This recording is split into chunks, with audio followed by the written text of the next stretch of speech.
Your mind is tricking you. Buddhism's way to read and free it.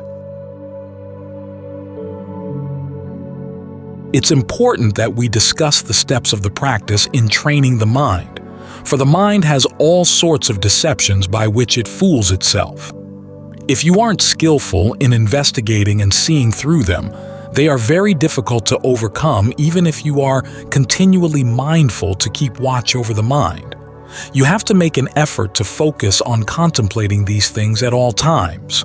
Mindfulness on its own won't be able to give rise to any real knowledge. At best, it can give you only a little protection against the effects of sensory contact. If you don't make a focused contemplation, the mind won't be able to give rise to any knowledge within itself at all. Discernment versus self-deception. This is why you have to train yourself to be constantly aware all around. When you come to know anything for what it really is, there's nothing but letting go. Letting go. On the beginning level, this means the mind won't give rise to any unwise or unprofitable thoughts. It will simply stop to watch, stop to know within itself at all times. If there's anything you have to think about, keep your thoughts on the themes of inconstancy, stress, and not self. You have to keep the mind thinking and labeling solely in reference to these sorts of themes. For if your thinking and labeling are right, you'll come to see things rightly. If you go the opposite way, you'll have to think wrongly and label things wrongly, and that means you'll have to see things wrongly as well. This is what keeps the mind completely hidden from itself. Now, when thoughts or labels arise in the mind, then if you focus on watching them closely, you'll see that they're sensations. Sensations of arising and disbanding, changeable, unreliable, and illusory.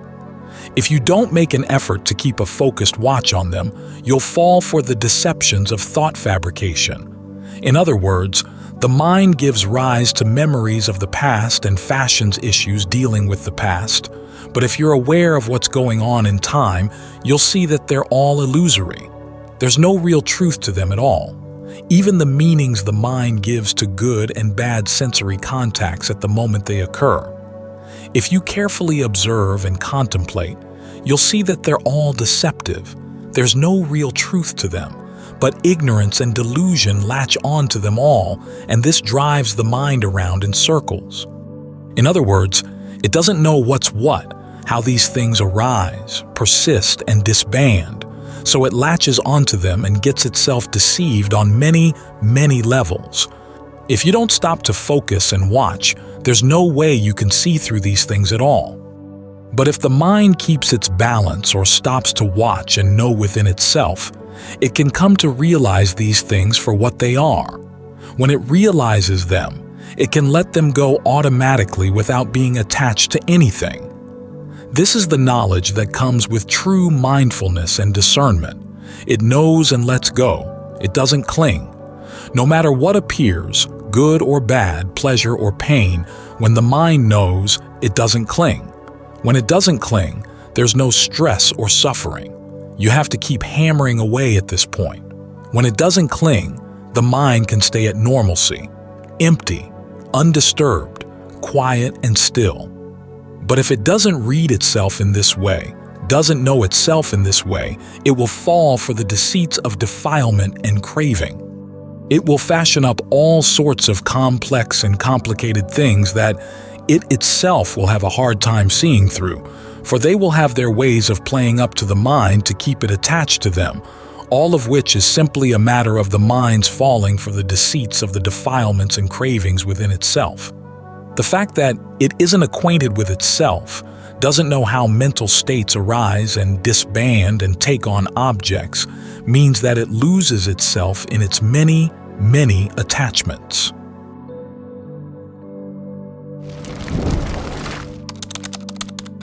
There's nothing as hard to keep watch of as the mind, because it's so accustomed to wrong views and wrong opinions. This is what keeps it hidden from itself.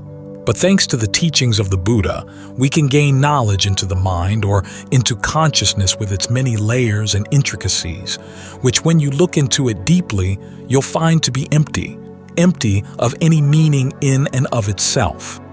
This is an emptiness that can appear clearly within consciousness. Even though it's hidden and profound, we can see into it by looking inward in a way that's quiet and still. The mind stops to watch, to know within itself. As for sensory contacts, sights, sounds, smells, tastes, and that sort of thing, it isn't interested because it's intent on looking into consciousness pure and simple to see what arises in there and how it generates issues. Sensations, thoughts, labels for pleasure and pain and so forth are all natural phenomena that change as soon as they're sensed, and they're very refined. If you view them as being about this or that matter, you won't be able to know them for what they are. The more intricate the meanings you give them, the more lost you become, lost in the whirls of the cycle of rebirth. The cycle of rebirth and the processes of thought fabrication are one and the same thing. As a result, we whirl around and around, lost in many, many levels of thought fabrication, not just one. The knowledge that would read the heart can't break through to know, for it whirls around and around in these very same thought fabrications, giving them meanings in terms of this or that, and then latching onto them. If it labels them as good, it latches onto them as good. If it labels them as bad, it latches onto them as bad. This is why the mind stays entirely in the whirls of the cycle of rebirth, the cycle of thought fabrication. For this reason, to see these things clearly requires the effort to stop and watch, to stop and know in an appropriate way, in a way that's just right. At the same time, you have to use your powers of observation. That's what will enable you to read your own consciousness in a special way. Otherwise, if you latch onto the issues of thoughts and labels, they'll keep you spinning around. So you have to stop and watch, stop and know clearly by focusing down on the consciousness in charge. That way, your knowledge will become skillful. Ultimately, you'll see that there's nothing at all, just the arising and disbanding occurring every moment in emptiness. If there's no attachment, there are no issues. There's simply the natural phenomenon of arising and disbanding. But since we don't see things simply as natural phenomena, we see them as being true and latch onto them as our self, good, bad, and all sorts of other complicated things. This keeps us spinning around without knowing how to find a way out, what to let go of. We don't know. When we don't know, we're like a person who wanders into a jungle and doesn't know the way out, doesn't know what to do. Actually, what we have to let go of lies right smack in front of us, where the mind fashions things and gives them meaning so that it doesn't know the characteristics of arising and disbanding, pure and simple. If you can simply keep watching and knowing, without any need for meanings, thoughts, imaginings, simply watching the process of these things in and of itself, there won't be any issues. There's just the phenomenon of the present, arising, persisting, disbanding, arising, persisting, disbanding. There's no special trick to this, but you have to stop and watch, stop and know within yourself every moment. Don't let your awareness stream away from awareness to outside preoccupations. Gather it in so it can know itself clearly, that there's nothing in there worth latching onto. It's all a bunch of deceits. To know just this much is very useful for seeing the truth inside yourself. You'll see that consciousness is empty of any self. When you look at physical phenomena, you'll see them as elements, as empty of any self. You'll see mental phenomena as empty of any self, as elements of consciousness, and that if there's no attachment, no latching on, there's no suffering or stress. So even if there's thinking going on in the mind, simply watch it. Simply let it go, and its cycling will slow down. Fewer and fewer thought fabrications will occur. Even if the mind doesn't stop completely, it will form fewer and fewer thoughts. You'll be able to stop to watch, Stop to know more and more. And this way, you'll come to see the tricks and deceits of thought fabrication, mental labels, pleasure and pain, and so on. You'll be able to know that there's really nothing inside, that the reason you were deluded into latching on to things was because of ignorance, and that you made yourself suffer right there in that very ignorance. So you have to focus down on one point, one thing. Focusing on many things won't do. Keep mindfulness in place, stopping, knowing, seeing. Don't let it run out after thoughts and labels. But knowing in this way requires that you make the effort to stay focused. Focused on seeing clearly, not just focused on making the mind still. Focus on seeing clearly. Look on in for the sake of seeing clearly, and contemplate how to let go. The mind will become empty in line with its nature in a way that you'll know exclusively within. A difference in the knowing. What can we do to see the aggregates, this mass of suffering and stress, clearly in a way that we can cut attachment for them out of the mind? Why is it that people studying to be doctors can know everything in the body, intestines, liver, kidneys, and all, down to the details, and yet don't develop any dispassion or disenchantment for it? Why? Why is it that undertakers can spend their time with countless corpses and yet not gain any insight at all? This shows that this sort of insight is hard to attain. If there's no mindfulness and discernment to see things clearly for what they are, knowledge is simply a passing fancy. It doesn't sink in. The mind keeps latching onto its attachments. But if the mind can gain true insight to the point where it can relinquish its attachments, it can gain the paths and fruitions leading to nibbana. This shows that there's a difference in the knowing. It's not that we have to know all the details like modern-day surgeons. All we have to know is that the body is composed of the 4 physical elements plus the elements of space and consciousness. If we really know just this much, we've reached the paths and their fruitions, while those who know all the details to the point where they can perform surgery don't reach any transcendent attainments at all. So let's analyze the body into its elements so as to know them thoroughly. If we do, then when there are changes in the body and mind, there won't be too much clinging. If we don't, our attachments will be fixed and strong and will lead to further states of being and birth in the future. Now that we have the opportunity, we should contemplate the body and take it apart for a good look so as to get down to the details. Take the 5 basic meditation objects: hair of the head, hair of the body, nails, teeth, skin, and look at them carefully, one at a time. You don't have to take on all 5, you know.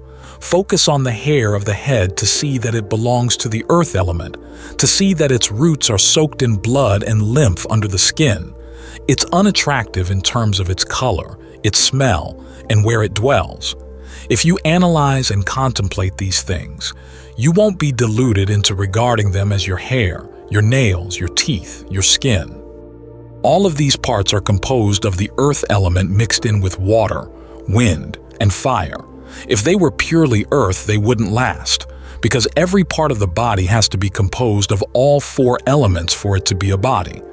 And then there's a mental phenomenon, the mind, in charge. These are things that follow in line with nature in every way, the arising, changing, and disbanding of physical and mental phenomena. But we latch onto them, seeing the body as ours, the mental phenomena as us. It's all us and ours. If we don't contemplate to see these things for what they are, we'll do nothing but cling to them. This is what meditation is, seeing things clearly for what they are. It's not a matter of switching from topic to topic, for that would simply ensure that you wouldn't know a thing. But our inner character, under the sway of ignorance and delusion, doesn't like examining itself repeatedly. It keeps finding other issues to get in the way, so that we think constantly about other things. This is why we stay so ignorant and foolish. Then why is it that we can know other things? because they fall in line with what craving wants. To see things clearly for what they are would be to abandon craving, so it finds ways of keeping things hidden. It keeps changing, bringing in new things all the time, keeping us fooled all the time, so that we study and think about nothing but matters that add to the mind's suffering and stress. That's all that craving wants. As for the kind of study that would end the stress and suffering in the mind, it's always getting in the way.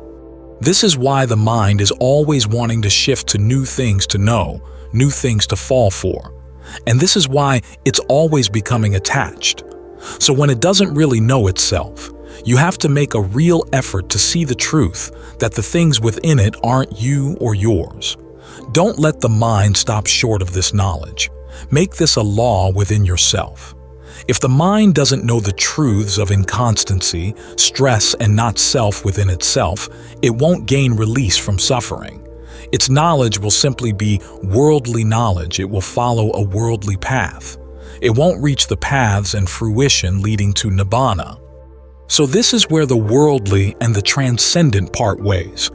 If you comprehend inconstancy, stress, and not self to the ultimate degree, that's the transcendent. If you don't get down to their details, you're still on the worldly level. The Buddha has many teachings, but this is what they all come down to. The important principles of the practice, the 4 establishings of mindfulness, the 4 noble truths, all come down to these characteristics of inconstancy, stress, and not selfness. If you try to learn too many principles, you'll end up not getting any clear knowledge of the truth as it is. If you focus on knowing just a little, you'll end up with more true insight than if you try knowing a lot of things. It's through wanting to know a lot of things that we end up deluded. We wander around in our deluded knowledge, thinking and labeling things, but knowledge that is focused and specific, when it really knows, is absolute. It keeps hammering away at one point. There's no need to know a lot of things, for when you really know one thing, everything converges right there. The balanced way. In practicing the Dhamma, if you don't foster a balance between concentration and discernment, you'll end up going wild in your thinking. If there's too much work at discernment, you'll go wild in your thinking. If there's too much concentration, it just stays still and undisturbed without coming to any knowledge either. So you have to keep them in balance. Stillness has to be paired with discernment. Don't let there be too much of one or the other. Try to get them just right. That's when you'll be able to see things clearly all the way through. Otherwise, you'll stay as deluded as ever. You may want to gain discernment into too many things, and as a result, your thinking goes wild. The mind goes out of control. Some people keep wondering why discernment never arises in their practice, but when it does arise, they really go off on a tangent. Their thinking goes wild, all out of bounds. So when you practice, you have to observe in your meditation how you can make the mind still. Once it does grow still, it tends to get stuck there, or it may grow empty without any knowledge of anything, quiet, disengaged, at ease for a while, but without any discernment to accompany it. But if you can get discernment to accompany your concentration, that's when you'll really benefit. You'll see things all the way through and be able to let them go. If you're too heavy on the side of either discernment or stillness, you can't let go. The mind may come to know this or that, but it latches onto its knowledge. Then it knows still other things and latches onto them too. Or else it simply stays perfectly quiet and latches onto that. It's not easy to keep your practice on the middle way. If you don't use your powers of observation, it's especially hard. The mind will keep falling for things, sometimes right, sometimes wrong, because it doesn't observe what's going on. This isn't the path to letting go. It's a path that's stuck, caught up on things. If you don't know what it's stuck and caught up on, you'll remain foolish and deluded. So you have to make an effort at focused contemplation until you see clearly into inconstancy, stress, and not self. This, without a doubt, is what will stop every moment of suffering and stress.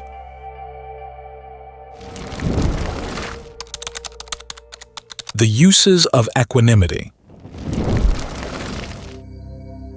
The sensations of the mind are subtle and very volatile. Sometimes passion or irritation can arise completely independent of sensory contact, simply in line with the force of one's character. For instance, there are times when the mind is perfectly normal and all of a sudden there's irritation, or the desire to form thoughts and get engrossed in feelings of pain, pleasure, or equanimity. We have to contemplate these three kinds of feeling to see that they're inconstant and always changing, and to see that they are all stressful, so that the mind won't go and get engrossed in them. This business of getting engrossed is very subtle and hard to detect. It keeps us from knowing what's what because it's delusion pure and simple. Being engrossed in feelings of pleasure is something relatively easy to detect.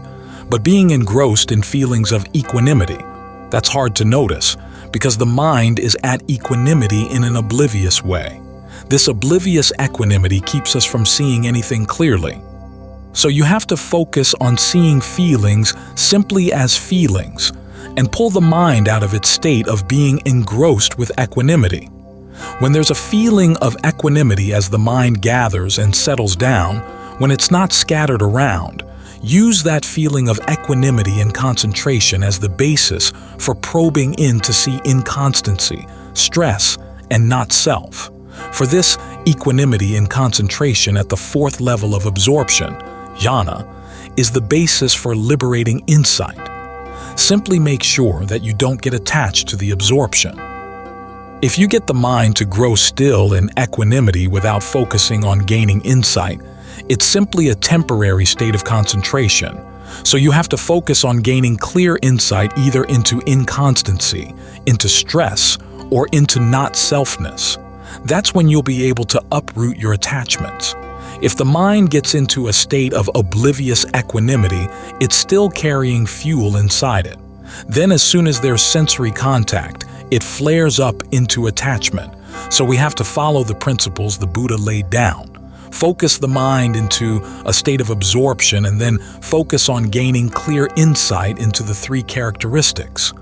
The proper way to practice is not to let yourself get stuck on this level or that. And no matter what insights you may gain, don't go thinking that you've gained awakening. Keep looking.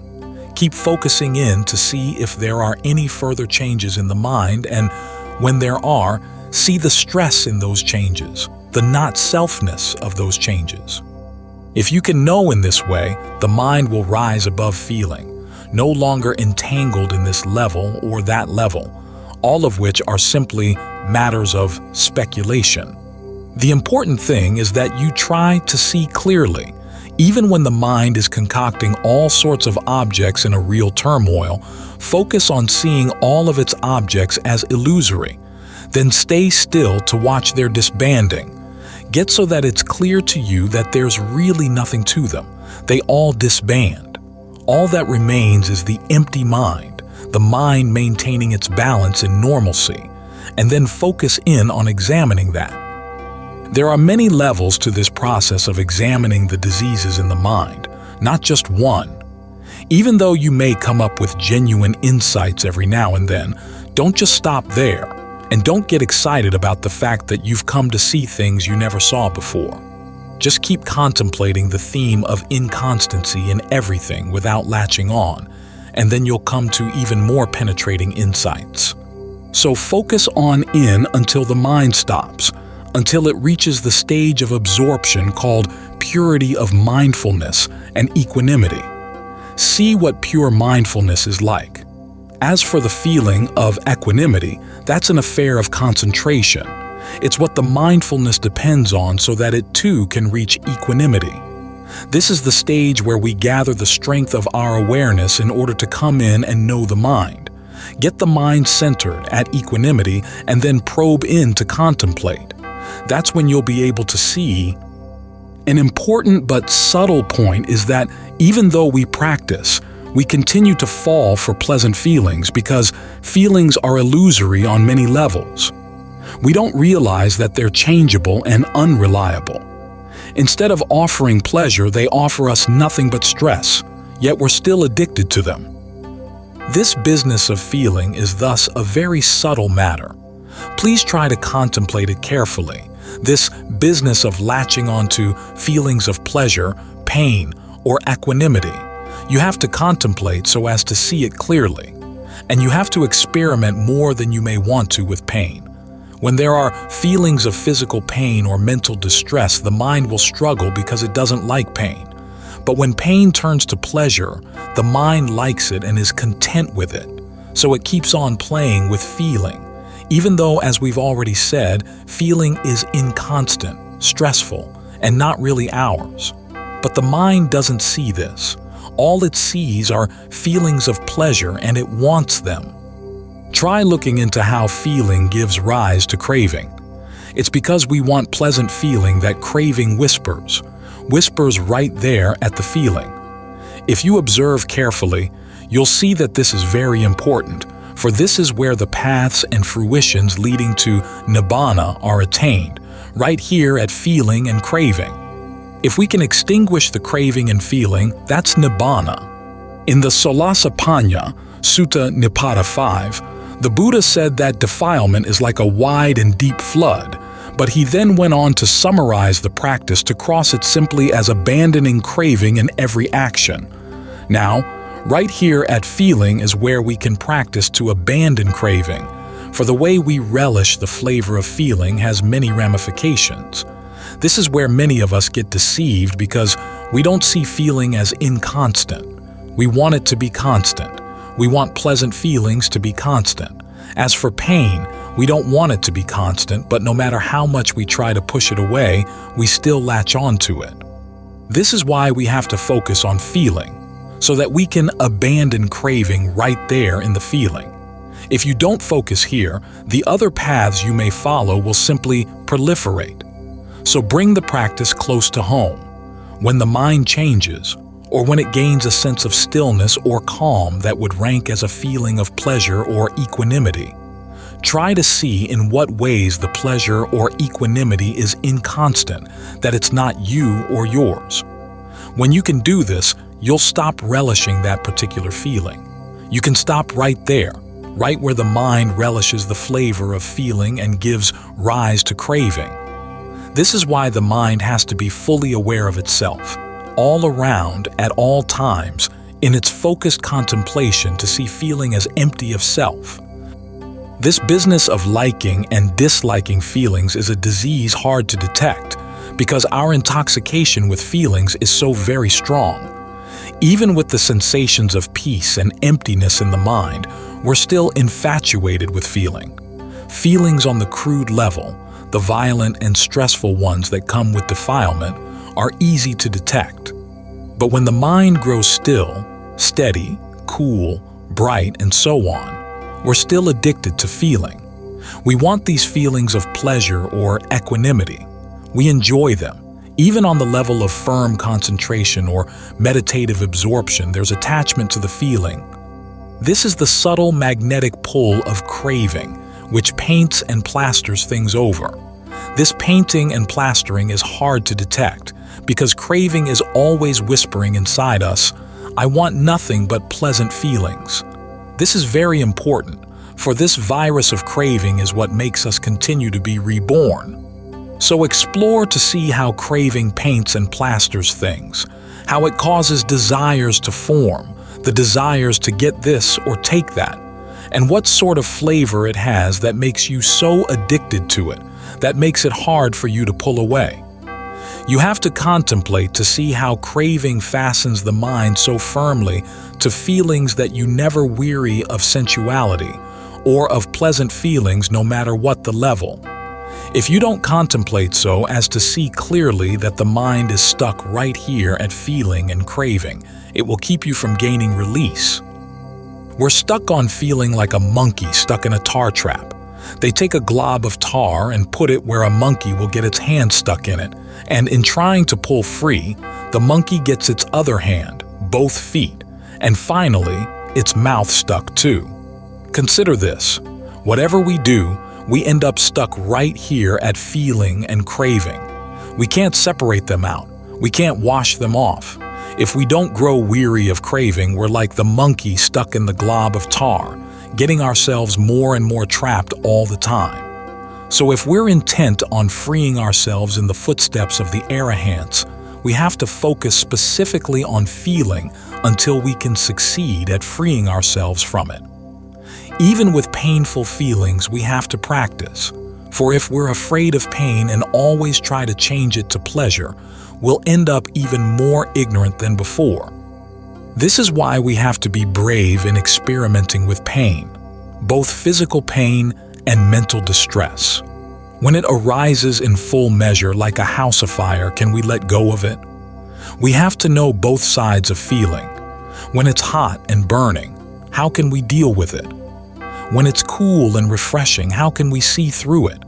We have to make an effort to focus on both sides, contemplating until we know how to let go. Otherwise, we won't know anything, for all we want is the cool side. The cooler the better.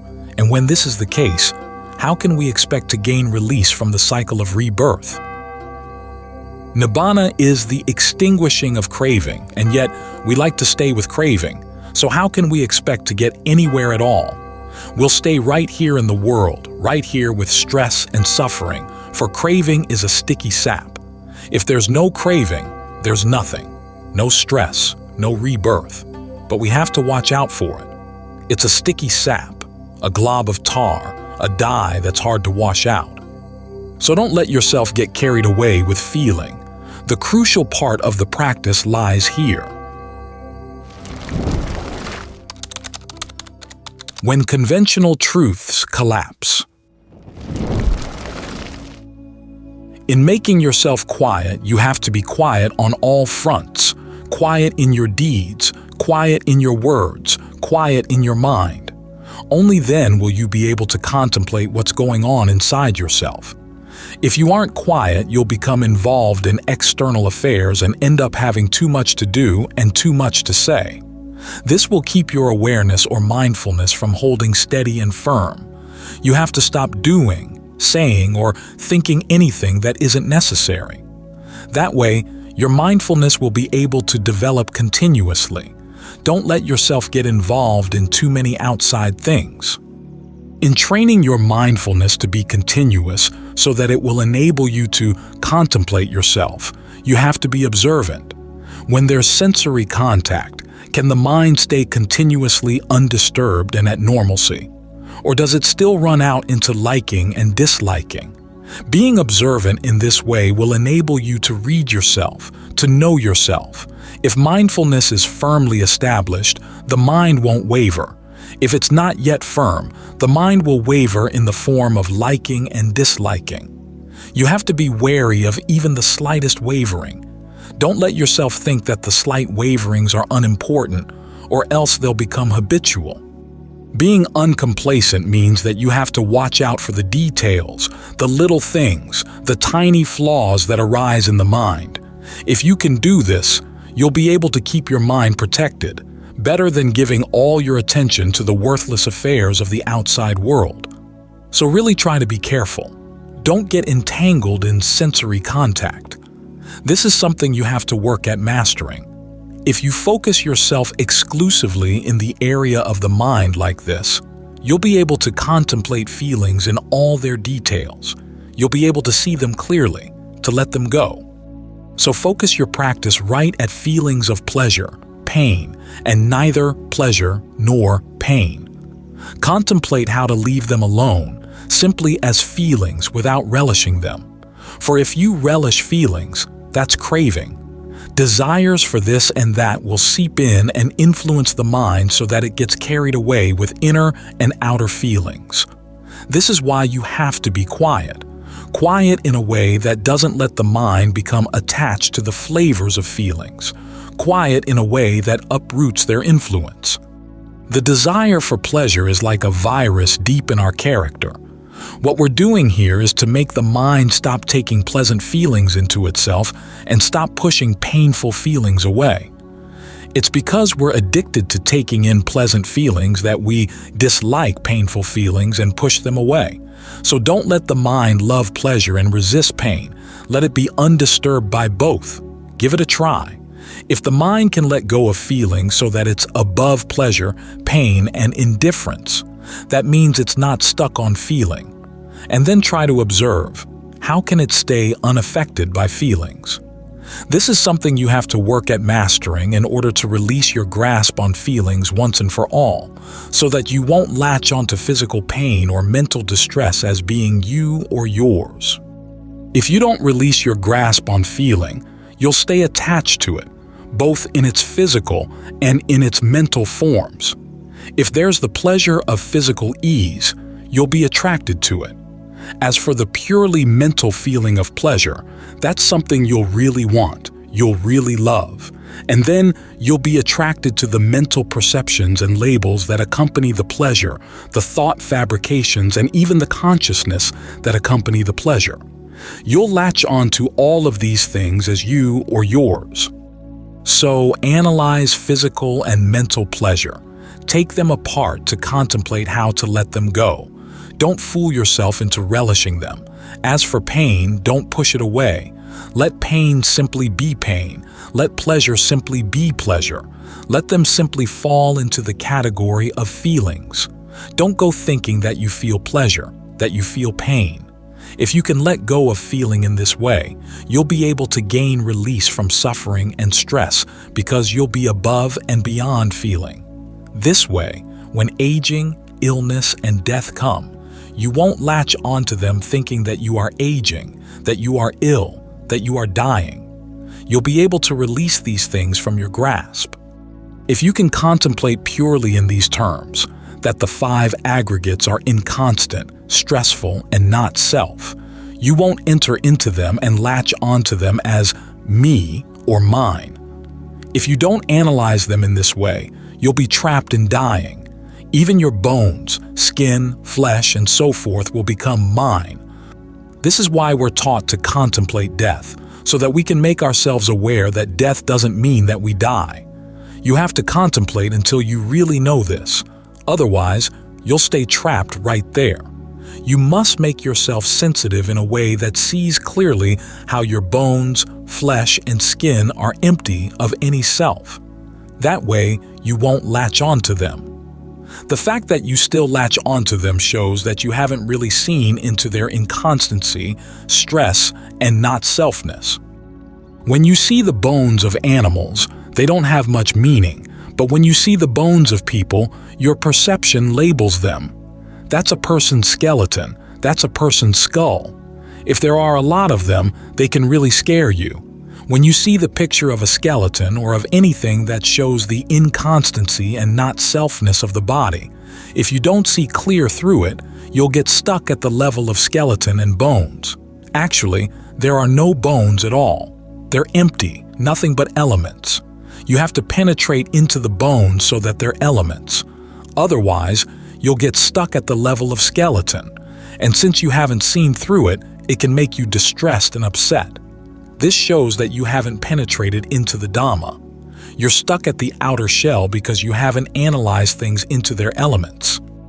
When days and nights pass by, they're not the only things that pass by. The body constantly decays and falls apart too. The body decays bit by bit, but we don't realize it. Only after it's decayed a lot, when the hair has gone gray and the teeth fall out, do we realize that it's old. This is knowledge on a crude and really blatant level. But as for the gradual decaying that goes on quietly inside, we aren't aware of it. As a result, we cling to the body as being us, every single part of it. Its eyes are our eyes. The sights they see are the things we see. The sensation of seeing is something we sense. We don't see these things as elements. Actually, the element of vision and the element of form make contact. The awareness of the contact is the element of consciousness, the mental phenomenon that senses sights, sounds, smells, tastes, tactile sensations, and all. This we don't realize, which is why we latch onto everything. eyes, ears, nose, tongue, body, intellect, as being us or ours. Then, when the body decays, we feel that we are growing old. When it dies and mental phenomena stop, we feel that we die. Once you've taken the elements apart, though, there's nothing. These things lose their meaning on their own. They're simply physical and mental elements, without any illness or death. If you don't penetrate into things this way, you stay deluded and blind. For instance, when we chant Jara Dhammamhi, I am subject to death, that's simply to make us mindful and uncomplacent in the beginning stages of the practice. When you reach the stage of insight meditation, though, there's none of that. All assumptions, all conventional truths get ripped away. They all collapse. When the body is empty of self, what is there to latch onto? Physical elements, mental elements, they're already empty of any self. You have to see this clearly all the way through. Otherwise, they gather together and form a being, both physical and mental, and then we latch onto them as being ourself. Once we see the world as elements, however, there's no death. And once we can see that there's no death, that's when we'll really know. If we still see that we die, that shows that we haven't yet seen the Dhamma. We're still stuck on the outer shell. And when this is the case, what sort of Dhamma can we expect to know? You have to penetrate deeper in. You have to contemplate, taking things apart. You're almost at the end of your lease in this burning house, and yet you continue latching onto it as yourself. It tricks you into feeling fear and love. And when you fall for it, what path will you practice? The mind latches onto these things to fool itself on many, many levels. You can't see through even these conventions, so you grasp hold of them as yourself, as a woman, a man, and you really turn yourself into these things. If you can't contemplate so as to empty yourself of these conventions and assumptions, your practice simply circles around in the same old place, and as a result, you can't find any way out. So you have to contemplate down through many levels. It's like using a cloth to filter things. If you use a coarse weave, you won't catch much of anything. You have to use a fine weave to filter down to the deeper levels and penetrate into the deeper levels by contemplating over and over again, through level after level. That's why there are many levels to being mindful and discerning, filtering on into the details. And this is why examining and becoming fully aware of your own inner character is so important. The practice of meditation is nothing but catching sight of self-deceptions, to see how they infiltrate into the deepest levels and how even the most blatant levels fool us right before our very eyes. If you can't catch sight of the deceits and deceptions of the self, your practice won't lead to release from suffering. It will simply keep you deluded into thinking that everything is you and yours. To practice in line with the Buddha's teachings is to go against the flow. Every living being deep down inside wants pleasure on the physical level and then on the higher and more subtle levels of feeling, such as the types of concentration that are addicted to feelings of peace and respite. This is why you have to investigate into feeling so that you can let go of it and thus snuff out craving through being fully aware of feeling as it actually is, free from any self, in line with its nature, unentangled, uninvolved. This is what snuffs out the virus of craving so that ultimately it vanishes without a trace. The Intricacies of Ignorance. There are many layers to self-deception. The more you practice and the more you investigate things, the less you feel like claiming to know. Instead, you'll simply see the harm of your own many-faceted ignorance and foolishness. Your examination of the viruses in the mind gets more and more subtle. Before, you didn't know, so you took your views to be knowledge because you thought you knew. But actually, these things aren't real knowledge. They're the type of understanding that comes from labels. Still, we think they're knowledge and we think we know. This in itself is a very intricate self-deception. So you have to keep watch on these things, to keep contemplating them. Sometimes they fool us right before our eyes. That's when it really gets bad, because we don't know that we've got ourselves fooled, and instead think we're people who know. We can deal thoroughly with this or that topic, but our knowledge is simply the memory of labels. We think that labels are discernment, or thought fabrications are discernment, or the awareness of sensory consciousness is discernment, and so we get these things all mixed up. As a result, we become enamored with all the bits of knowledge that slip in and fashion the mind, which are simply the illusions within awareness. As for genuine awareness, there's very little of it, while deceptive awareness has us surrounded on all sides. We thus have to contemplate and investigate so as to see through these illusions in awareness. This is what will enable us to read the mind. If your awareness goes out, don't follow it out. Stop and turn inward instead. Whatever slips in to fashion the mind, you have to be wise to it. You can't forbid it, for it's something natural, and you shouldn't try to close off the mind too much. Simply keep watch on awareness to see how far it will go, how true or false it is, how it disbands and then arises again. You have to watch it over and over again. Simply watching in this way will enable you to read yourself, to know cause and effect within yourself, and to contemplate yourself. This is what will make your mindfulness and discernment more and more skillful. If you don't practice in this way, the mind will be dark. It may get a little empty, a little still, and you'll decide that's plenty good enough. But if you look at the Buddha's teachings, you'll find that no matter what sort of correct knowledge he gained, he was never willing to stop there. He always said, "There's more." To begin with, he developed mindfulness and clear comprehension in every activity, but then he said, "There's more to do, further to go." As for us, we're always ready to brag.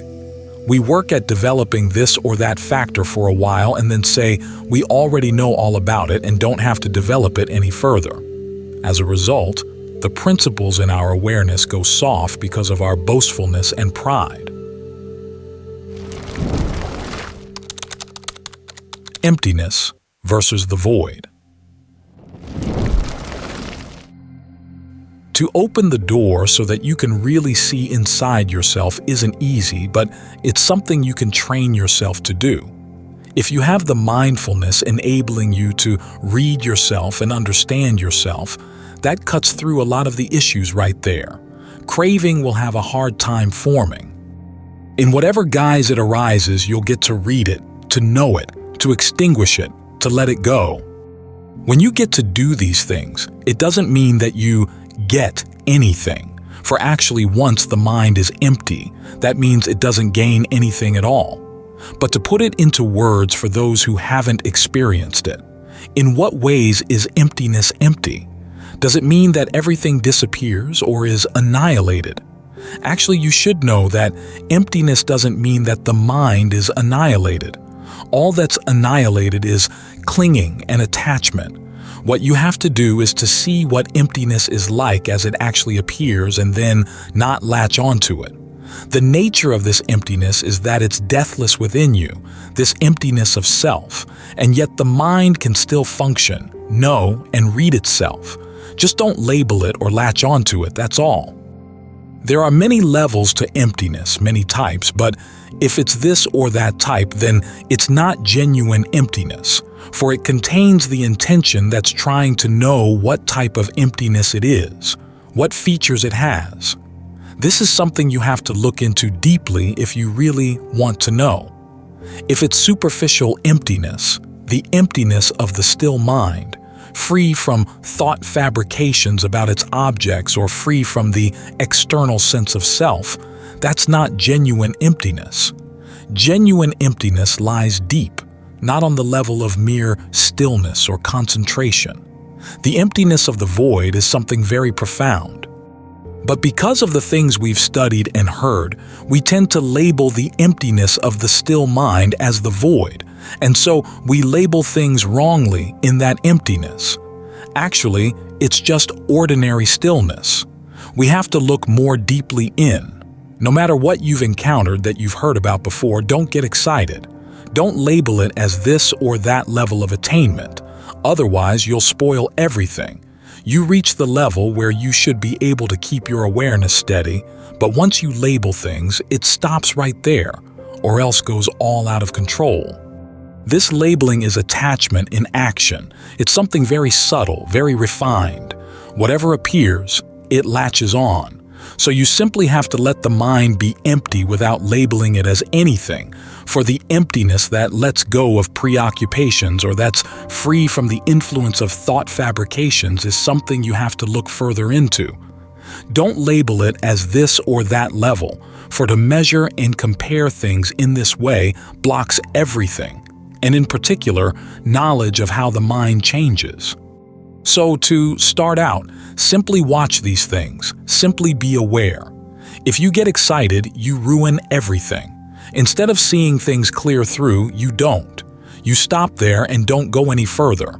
For this reason, when you train the mind or contemplate the mind to the point of gaining clear realizations every now and then, regard them as simply things to observe. Opening the way in the heart. Once you can read your mind correctly, you can catch hold of defilements and kill them off. That's insight meditation. The mind becomes razor sharp, just as if you have a sharp knife that can cut anything clear through. Even if defilements arise again, you can dig them up again, cut them off again. It's actually a lot of fun, this job of uprooting the defilements in the mind. There's no other work nearly as much fun as getting this sense of I or self under your thumb, because you get to see all of its tricks. It's really fun. Whenever it shows its face in order to get anything, you just watch it, to see what it wants and why it wants it, to see what inflated claims it makes for itself. This way you can cross-examine it and get to the facts. Once you know, there's nothing to do but let go, to become unentangled and free. Just think of how good that can be. This practice of ours is a way of stopping and preventing all kinds of things inside ourselves. Whenever defilement rises up to get anything, to grab hold of anything, we don't play along. We disengage. Just this is enough to do away with a lot of stress and suffering, even though the defilements feel the heat. When we oppress the defilements a lot in this way, it gets them hot and feverish, you know. But remember, it's the defilements that get hot and feverish. And remember that the Buddha told us to put the heat on the defilements, because if we don't put the heat on them, they put the heat on us all the time. So we must be intent on burning the defilements away. Even though they may complain that we're mistreating them, we close the door and imprison them. Since they can't go anywhere, they're sure to complain. I can't take it. I'm not free to go anywhere at all. So simply watch them. Where do they want to go? What do they want to grab hold of? Where? Watch them carefully and they'll stop. Stop going. Stop running. It's easy to say no to other things, but saying no to yourself, saying no to your defilements isn't easy at all. And yet it doesn't lie beyond your discernment or capabilities to do it. If you have the mindfulness and discernment to say no to defilement, it'll stop. Don't think that you can't make it stop. You can make it stop. Simply that you've been foolish enough to give in to it so quickly that it's become second nature. So we have to stop. Once we stop, the defilements can stop too. Wherever they turn up, we can extinguish them. And when this is the case, how can we not want to practice? No matter how stubbornly they want anything, simply watch them, get acquainted with them, and they won't stay. They'll disband. As soon as they disband, you realize exactly how deceptive they are. Before, you didn't know. As soon as they urged you to do anything, you went along with them. But once you're wise to them, they stop. They disband. Even though you don't disband them, they disband on their own. And as soon as you see their disbanding, the path opens wide before you. Everything opens wide in the heart. You can see that there's a way you can overcome defilement. You can put an end to defilement no matter how much it arises. But you've got to remember to keep on watching out for it. Keep on letting it go. Thus, I ask that you all make the effort to keep sharpening your tools at all times. Once your discernment is sharp on any point, it can let go of that point and uproot it. If you look after that state of mind and contemplate how to keep it going, you'll be able to keep your tools from growing too easily dull. And now that you know the basic principles, I ask that you make the effort to the utmost of your strength and mindfulness. May you be brave and resilient so that your practice for gaining release from all your sufferings and stress can reap good results in every way.